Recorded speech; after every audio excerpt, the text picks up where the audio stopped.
invité Infos Matin Ibrahima Lissa Faye la suñu naataangoo la jiite appel bokk itam ci CAP Lissa ñu ngi lay nuyu di la dalal ci plateau Infos Matin. maa ngi lay fay Fatou Dieng di nuyu aussi ñi nga bokkal plateau bi yëpp.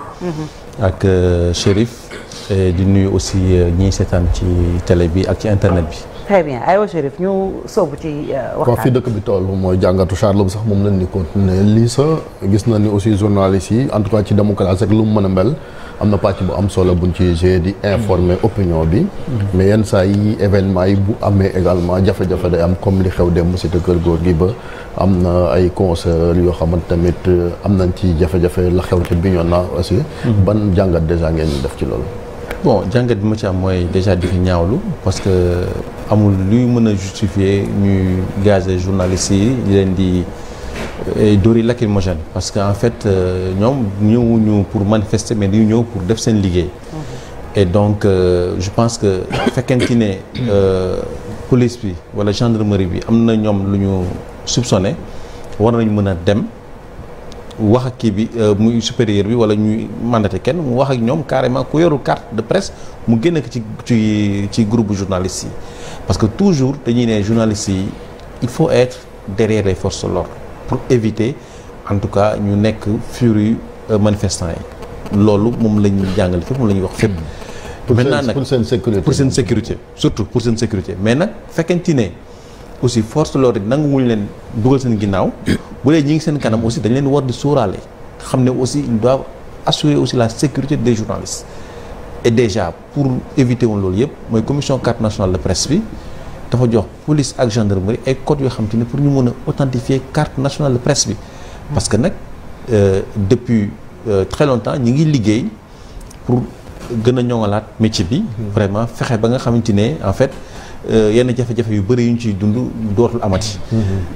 donc loolu bu ñu demee ba yegg fi tey ñu am carte nationale de presse boo xamante ne képp koo yor mën nañ xam ne kii journaliste wala technicien la donc loolu moo war a nekk critère boo xamante ne force de l'ordre war nañ ko mën a laaj journaliste yi ku ko yor ñu bàyyi la nga def sa liggéey correctement encadré la ku ko yorul nag ñu ne la génnal nga dem ñu defi leneen mais wax dëgg fa yàlla yow jéemoo ràññatale kii journaliste wala kii du journaliste gaz yi ñëpp dóoral ñi lacrymogène loolu dëgg du yoon te ñu nekk fa pour def seen liggéey et surtout aussi ci dëkku démocratie et bu ñu waxee dëgg nag c'est que nag gàkk yi mi ngi commencé bëri attaque contre la presse aussi mi ngi commencé bëri et vraiment aussi ñi ngi tiit weesu nañ sax tiit ci liberté de la presse mais vraiment quand même fi mu nekk liggéey liberté de presse fi mu toll ni Sénégal dafa doy waar. voilà monsieur Faye est-ce que yaakaar nga ne carte de presse boobu noonu war na mën a nekk une garantie à la sécurité des journalistes ndegem gis nañ ay députés avec leur écharpe avec le drapeau national taxul ils ont reçu des bombes lacrymogènes. waaw mais xam nga députés yi ñoom dañu ñëw pour ne dañuy dem seeti Ousmane Sonko. dañ ko jàppale. di ko jàppale. mais ñun dañuy ñëw pour def suñu liggéey ñun ñëwuñu jàppale kenn dañuy ñëw pour maanaam. jël information bi jox ko public bi et ça c'est une garantie constitutionnelle et je pense que par rapport à ça war nañu mën a épargner journalistes yi ñu def seen liggéey correctement vraiment député yi bu ñu leen gazé ñoom xam nañ carrément que ñi ay député la ñu ngi seen échappe ils vont en tout cas conséquences yi ñoom ñoo koy assumer mais ñun vraiment mënuñu nangu di seetaan aussi ñu naan dañuy gazé journaliste te simplement ay soupçons lañ ko teg loo xam te ne c'est pas vérifié c'est pas possible et surtout ñun pour bañ lii nii parce que aussi il faut quand même se dire ku ñëpp tuuti nga tooy et gars yi dañuy wax presse bi dafa bëri problème comme secteur boo jël ci dëkk bi aussi dafa bëri problème ñee nañ jéemuñu saafara seen mbóot ñun ñi ngi jéem a saafara suñu mbóot parce que moo tax ba ñu yegg ci carte nationale de presse bi et tey jii nii ñi ngi liggéey ci assises yi lépp pare na ba le 21 bii nii la ñu waroon def lancement bi mais dañ koy pousser ni parce que ñu ngi ci travaux de commission yi donc juste pour wax la que ne maanaam ñun xam nañu suñuy jafe-jafe et ñi ngi xalaat di liggéey di def ay propositions yoo xam te ne foog état bi aussi jàpp ci pour mu mën a sotti parce que état bi mooy principal partenaire bi et bu ñu préfet ay propositions état bi validé wu ko du dem fenn donc nag ñun xam nañ suñuy matt nekk ñi ngi proposer ay saafara il faut que muy état bi muy population bi di ñëpp ñëw jàpp ci ku nekk li nga xalaat ne moom moo war a mën a doxal bi di nga def say proposition ñu xool voilà mais lii sax démb dégg nañ Bamba Kassé secrétaire général SYNPICS yëkkati ay kàddu nii ñun journalistes yi am carte de presse ñoom la ñu amal affaire ñeneen ñi lijjantiwuñ leen mais loolu aussi est-ce que war na waxee noonu parce que aussi am na ay journalistes yoo xam ne ni tamit ñi ngi def seen liggéey mais mënaguñu jot ci carte bi wala am na lu tax mënaguñ ci jot mais est-ce que war na tax ñu beddi leen ci. xam nga dëgg neexul mais li ñu liggéey ba toll fii pour xeex pour am carte nationale de presse. aussi mënuñu ko mettre de côté juste pour benn activité wala benn manifestation. code bi dafa ne carrément pour être journaliste ou technicien de l'information il faut avoir la carte nationale de presse. ñu fixer critères yi nga xam te ne mooy tax nga am carte nationale de presse. bu dee tolloo fa mais mënu ko am et aussi ñiy dem ci terrain bi rédaction boo xam ne amul journaliste bu am carte nationale de presse. ce n'est plus une rédaction. Et vraiment aussi rigueur bu ñuy wax rigueur il faut qu'on s'impose cette rigueur là aussi. parce que nag mënuñu jël. n'importe qui di ko yóbbu ci terrain bi leneen am ñu ne non. dëgg neexul de ko foofu xëy na am na ñoo xamante ne déposé na mais ñi ngi xaar. mais am nañ seen récépissé ñu délivré voilà loolu. oui mais am nañ seen récépissé. am nañu déposé wul aussi. fii ku fi journaliste. boo déposé wul journaliste. yaa tooñ sa bopp. yaa tooñ sa bopp parce que en fait. carte nationale de presse moo tax ñu reconnaître en tant que journaliste bu dee maanaam yow sa carte génnagul. yaa ngi sa récépissé yaa ngi sa carte maison. boo foo ko wanee ñu xam ne kat kii journaliste la que def na li mu war a def. commission bi dina génne cartam du yàgg dara mu jeex tàkk. mais ci terrain wu tension xëy na le temps ngay génne sa carte di ko waneeg loolu sax mbir mun na am est-ce que mënuñu am aussi beneen identifiant bu nga xam ne lu mbir mi jax-jax lu mu jaxasoo daañu xam ni kii kat sol na luy wane ni kii journaliste la wala caméraman la est-ce que waruñu am beneen identifiant au-delà de la carte de presse en cas de zone de conflit ou de tension. xam Malick dama la jaajëfal ci question bi gis nga loolu noonu convention jeune reporter dañu proposer ay gilets. gilets yi rédaction yi presque am nañ ci. mais il y a un mois ñun waa CAP réunir nañu ak ministre de la communication ak son staff pour liggéey ci ay gilets yoo xam ne mooy mingoo ak carte nationale de presse bi. c'est-à-dire ko am carte nationale de presse. sa numéro sax mën nañu ko def ci gilet bi. numéro carte nationale de presse la ñuy def ci gilet bi. mu am aussi code QR code. vraiment amay mandarga yoo xam te ne boo ko xoolee am sax écusson boo xam ne dañuy bind maanaam TFM. wala ñu bind fii nii Presse Afrique nga xam ne carrément kii gilet bi mu sol presse la boo pare fii la bokk. donc loolu depuis un mois def nañu réunion ba pare lu tax nag ba léegi nii gilet yi kiiwagul wala ba xam mi ngi en fabrication wala ba xam commission bi mi ngi ci liggéey je sais pas. mais li waru mooy que ne maanaam. xam nañu jafe-jafe yi ñu ngi jëm teg ay jéego pour andi ay solutions. maintenant nag xaw na yéexagum mais quand même sur le terrain il faut se dire que c'est la carte nationale de presse qui fait foi. Celui qui n'a pas la carte nationale de presse ne doit pas aller sur le terrain. Il faut que mu leer. il faut que mu leer ku amul carte nationale de presse toogal rédaction nga coordonné. ñi am carte nationale de presse ñu bàyyi la ñu dem ñu liggéey. ak Marcel.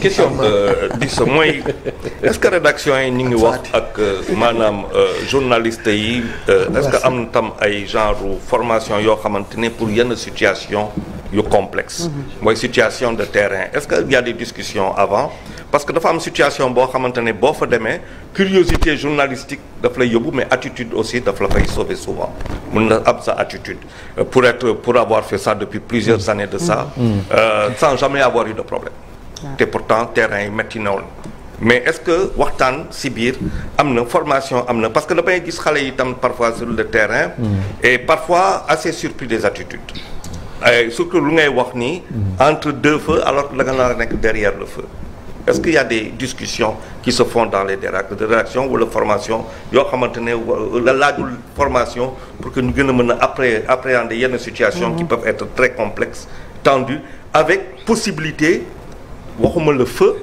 mais de grenades lacrymogènes ak yu demee noonu. gis nga psychologiquement aussi. autant pour moi la psychologie du journaliste sur un terrain. xam nga Charles journaliste mi ngi mel ni soldat buy dem guerre. dañ koy yeb exactement jox ko ay munitions yoo xam ne bu yeggee. dina xam naka lay bouger ak naka lay def par exemple bu lacrymogène tàkkee. wala bu xeer yi day ñëw ak yooyu noonu. mais rectification c'est que c'est un soldat qui va à la guerre sans munitions. oui sans munitions. et donc loolu noonu rédaction yëpp normalement balaa journaliste yi dem ci terrain je pense que war na leen wax. tenir un langage par rapport ak seen attitude ak naka la ñu war a defee surtout parce que couvrir nañ fii ay kii ay émeutes yu bëri façon situation bu nekk couvrir nañ ko fii. Nous étions sur le terrain en 2011. 2012 oui ñu daje woon ci kii rond-point Case ba. policiers ki foofu bu ñuy jàmmarloo. on a été à partout. mais doo gis journaliste bu ñu gaañ. parce que xam nañu fi ñuy taxawee. ak ni ñuy jëlee. et pourtant dañuy am ay images yu am solo. mais sauf que li ci bees mooy loolu gis na ni xaw ma chaîne youtubeur yi. ñooñu aussi bon il faut gars yi wax ak ñoom quoi parce que des fois même ni ni commenter dalay xam nit ñi comme ku nekk ci làmb alors que c'est des images violentes na ni commenter wala ay émeutes. loolu aussi bokk na ci loo xamante ni ça pose problème. xam nga am na kenn ku ñëwoon doon wut carte nationale de presse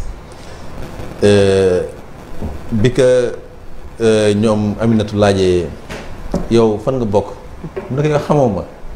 man bu dëkk bi tàkk bu dëkk bi xoyam kii fi ci man la ñuy kiiwee jëlee information vous imaginez ce genre de propos là. mais en fait parce que youtubeur la et il pense qu'il a droit à la carte nationale de presse c'est pas le cas. et gis nga ñun yàgg nañu alerter état bi. ci affaire youtubeur yi. ay tiktokers yi influenceurs bon. mais on n'a jamais été pris au sérieux xam nga aussi booy gérer dëkk. comme ngay gérer famille bul di régler les situations selon sa avantage parce que tôt ou tard da lay retomber dessus et tey jii nii on voit nettement que ce soit les tiktokers que ce soit les youtubeurs et c'est bien parce que ça leur fait des revenus et ñi ngi ciy gis seen bopp mais war nañ ko mën a gën a encadrer et vraiment ñu xam kan mooy kan et puis aussi ñoom it ñu am charte yu leer nañ. am statut ñu lijjanti seen règlement intérieur xaw ma seen code xaw ma naka lañ koy waxee ba mu leer. ñu xam ne carrément duñu ay journalistes kon ils n'ont rien à voir avec la presse. c'est des créateurs de contenu ils restent créateurs de contenu et que bu ñu dee génn fii la ñu war a yem ak nii la ñu war a am nañ autorisation ñu dem amuñu autorisation bu ñu dem mu leer. parce que dëkk aussi da nga koy organiser. day am yoon. mais malheureusement l'État n'a pas suivi et nous on a proposé un projet a proposé un projet depuis du temps de Diatara qui est dans les tiroirs donc juste pour vous dire qu'en fait on essaie d'anticiper mais quand vous proposez il y a pas de réponse et après on vous dit da ngeen seetaan wala jéemu leen ci dara fekk ñun c'est pas à nous de faire nous on propose mais c'est à l'État qui a les moyens régaliens et qui a le pouvoir aussi de faire et d'agir mais il faut pas les faire selon aussi sama avantage wala selon le moment qu'on veut disons pour régler un problème particulier c'est dommage. Lissa depuis quelque temps aussi ñu bëri dañu xaw a jàpp ni dafa am dellu ginnaaw ci maanaam journalisme maanaam suñu fonction bi daw dem ba ñu bari sax fi mu ne dañu ci am tiitaange ndax soit ñu tëj la kaso ci loo wax wala loo bind soit également ñu fermer ce signal ci lu nga xam ne donc couvrir ak lu ni mel alors là quelle est la part de responsabilité ñun biñ ci am ak i tamit ndax tey jii nos libertés ne sont pas menacées. non nos libertés sont sérieusement menacées. et képp kuy journaliste su nekk nii. war na tiit parce que à tout moment tu peux aller en prison. et à tout moment on peut t'insulter te. non mais à tout moment aussi on peut t'agresser. agresser waaye c'est intégrité parce qu'il y a une bipolarisation. parfait. Du pays. soit da ngay bokk camp bi wala nga bokk camp bale. on te traite de vendu ou bien wala ñu jàpp la dugal la ci kaso bi donc journalistes ils sont entre deux feux. et fi mu nekk nii yow tu es là essaie de faire ton boulot dans les règles de l'art et en toute bonne conscience.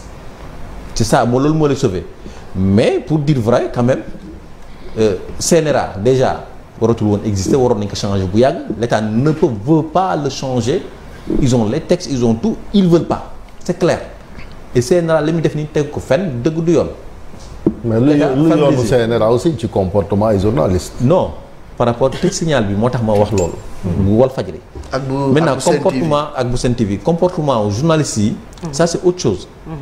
mais. parce que da nga ne on est entre deux feux mais lu situation bi compliqué journaliste moom bu yemee ci def liggéeyam je pense que. non bu demee ci def liggéeyam. dara nekk ci mais képp kuy def sa liggéey ku ne da ngay def erreur. mais kii dawal oto ñaanu yàlla def accident mais dina def accident. mais nit bu defee accident.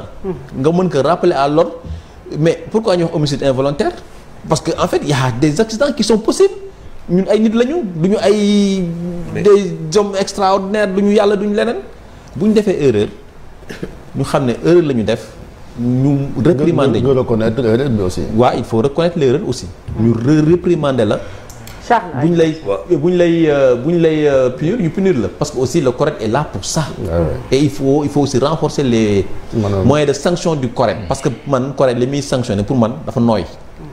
sincèrement il faut que ñu renforcer les moyens de sanction du correct. tribunal des pairs comme on dit. tribunal des pairs vraiment ba nga xam te ne journalistes yi yenn fautes yu bëri dootuñu ko ñemeeti def. bon question mooy partout ailleurs en tout cas si plus grande démocratie la presse mooy le quatrième pouvoir reconnu te daf ko xeex pour xam ko est-ce que la question c'est est-ce que au Sénégal état wala nguur bu ngi xeex pour briser le quatrième pouvoir mu bañ a am. briser na ko déjà. il est brisé. L'État a brisé le quatrième pouvoir il y a plus de quatrième pouvoir la presse est vassalisée et couchée soit tu le fais par titange par psychose. mais comment ou bien tu le fais par des moyens parce que boo ko defulee doo am benn pouvoir yi que ce soit doo am xaalis. waaw kon kay man est-ce que kon responsabilité bi mooy la presse mais pas le pouvoir. non ñoom ñi sàggan. non la responsabilité est partagée.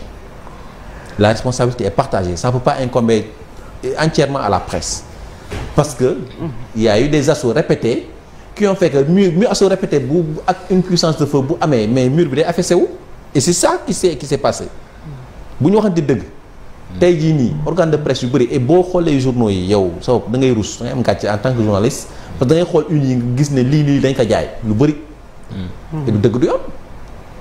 par exemple boo xoolee tey événement démb yi presse bi traitement yi wute na. non loolu sax c'est normal presse traitement yi varié mais am na ci bëri yoo xam ne da ngay xam ne lii nii vraiment am na lu am ci suuf parce que ay journalistes lañu boo liree benn article war nga xam ne lii am na lu ci nekk et c'est la vérité. mais Lisa loolu est-ce que mënuñ ko nangul presse. comme Serigne ni mu ko waxee ku nekk day am traitement même ci dans les plus grandes démocraties da ngay gis. mais loolu ay presse yu mag yoo xamee ni dañ leen di xaw a sax jegele benn organe wala benn parti mais lépp nañ ko def ci bañ a sos wala bañ a inventer. je suis bien d'accord. mais na leer aussi c'est-à-dire quand tu as une position il faut l'assumer. et la revendiquer. Voilà. C'est ça. Malheureusement je pense que ci réew mi ñu nekk kenn deful loolu. kenn assumé wul kenn revendiqué wul et ñi ngi ci melo ñi ngi ci excusez-moi du terme je veux pas. mais Lisa faut dire les choses. Quand tu vas en Côte d'Ivoire par exemple mais il y a des journaux pro RDR il y a des journaux pro kii ainsi de suite tu vas en France Figaro xam nañ fi mu far. Libération xam nañ fi mu far ainsi de suite xam nga mais fii. amul benn journal boo xam ne fii la far heure bu ñu xëyee.